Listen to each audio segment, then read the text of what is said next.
Hi friends, today is 1 Corinthians chapter 8.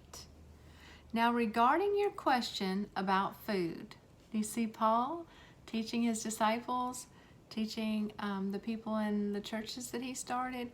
They had asked him a question. He's writing this letter back to them. And it's such a blessing from God that it has been preserved for all these years and put in a book form that we can easily get to and have our questions answered as well. I'm so thankful. So he says, now regarding the question about food that has been offered to idols. Yes, we know that we all have knowledge about this issue.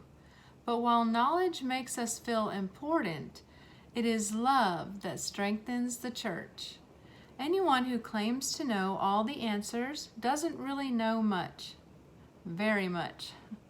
But the person who loves God is the one whom God recognizes. So what about eating meat that has been offered to idols? Well, we all know that an idol is not really a God, and there is only one God. There may be so-called gods both in heaven and on earth, and some people actually worship many gods and many lords.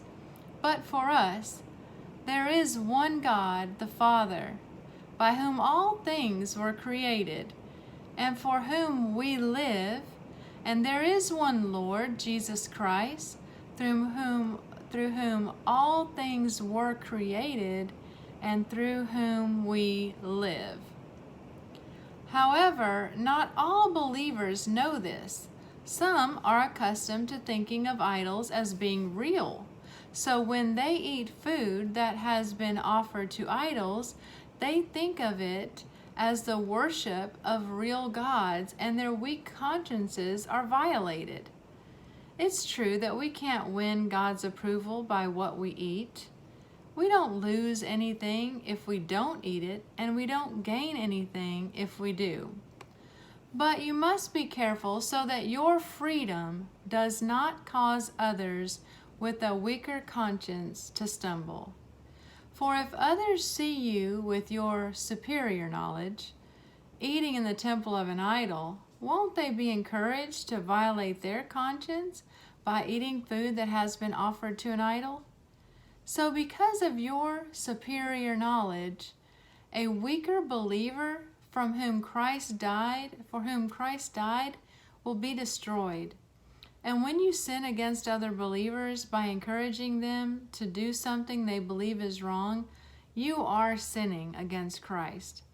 So if what I eat causes another believer to sin, I will never eat meat again as long as I live.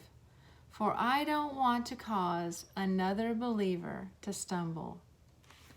Wow, that's some good words from Paul that we can use and apply in our own lives.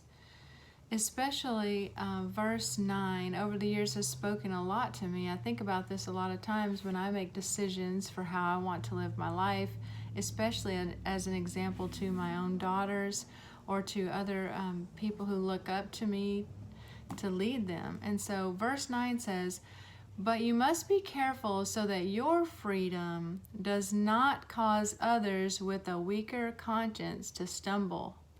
And I use that in a lot of different areas in my life, not necessarily with food, because we don't, or with food sacrificed to idols, because we don't see that very much here in America. So but there are some other areas in my life where I would like to be very careful not to do something that would cause another believer to stumble in their faith. And so I'm going to write that verse down in my journal and spend some time with the Lord about that. And I pray that you will do the same thing. I'd love to see any comment of a verse that meant something to you, or if you have some more revelation or understanding on some parts of this that you'd like to share, please feel free to do that. Be blessed.